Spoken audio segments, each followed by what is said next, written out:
आवाज की दुनिया के दोस्तों, जब हम लोग कोणार्क मंदिर से जब निकले, गाड़ी में बैठ के हम लोग स्टेशन आए। आने के बाद में हम लोगों ने जयपुर की टिकट ली। सीट अवेलेबल थी, एसी 2 टायर में। वही के वैसे ही केबिन हमें मिला, 4 बर्थों का। हम लोग आराम से बैठ गए और बैठने के बाद आपस में हम लोग बात कर रहे थे कि जयपुर तो हम लोग कल पहुंचेंगे, अभी तो सोते हैं, सुबह फिर देखते हैं क्या होना चाहिए। थके आ रहे थे, हम लोग गाड़ी में सो गए। अब सुबह जब हुई तो पेंट्री कार से चाय वाला आया था। चाय हम लोगों ने मॉर्निंग टी ली चारों ने।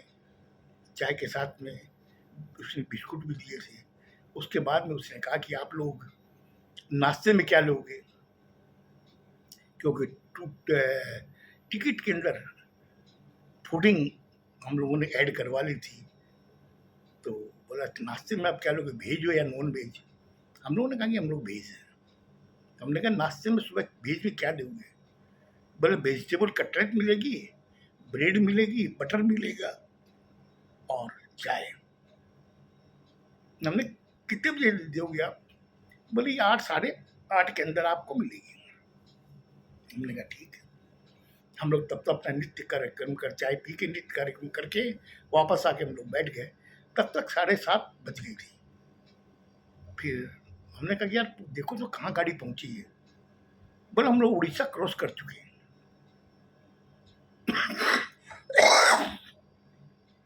हमने कहा चलो बहुत अच्छी बात है यार। तब तक हमारे एक दोस्त जो थे, जो हम लोगों से 4-5 साल बड़े थे, उसने कहा यार टाइम निकालना बड़ा मुश्किल हो रहा, क्यों ना कोई किस्सा सुनाया जाए। तो हमने कहा फिर आप ही सुनाइए। आपने एक कहानी जो सुनाई थी बहुत अच्छी लगी थी हम लोगों को, उसमें एक सीख भी थी, वैसी कोई चीज सुनाइए ना। उसने सुनने के लिए तैयार हो। हमने हाँ, हम लोग सब सुनने के लिए तैयार है। बोले फिर सुनो। हम लोग सुनने लगे। हमने कहिए। बोले हम लोग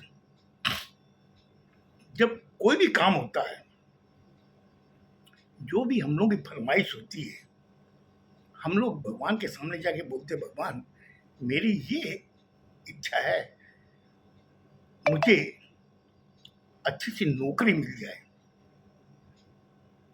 और ये आप ही करवा सकते हो।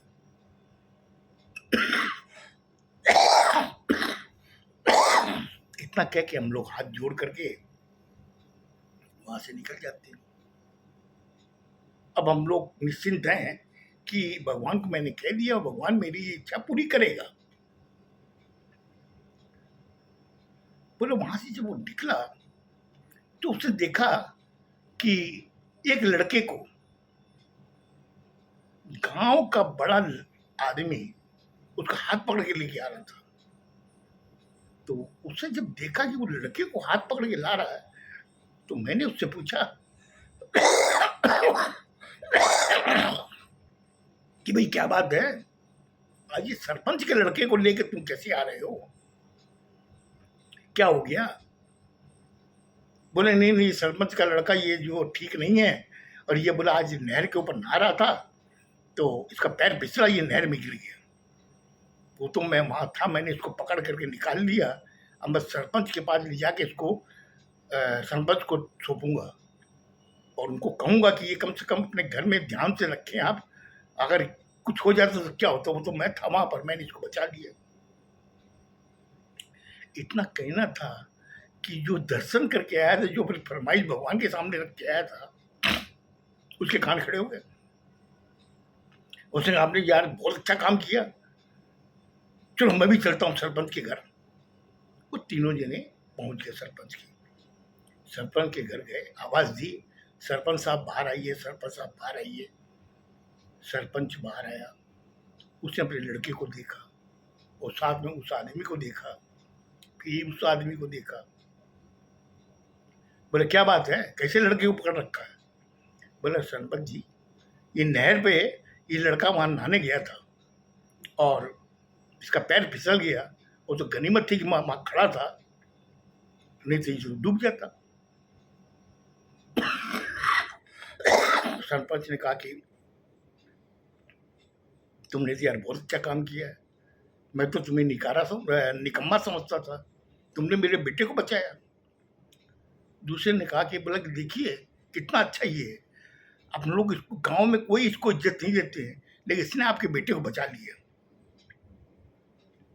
लड़के को बोला जरा, लड़का आया, आते लड़के को एक झापड़ उसने मारा, सरपंच ने मार के कहा कि नालायक, घर में इतना बड़ा स्विमिंग पूल बना हुआ है और तू नहर में नहाने गया।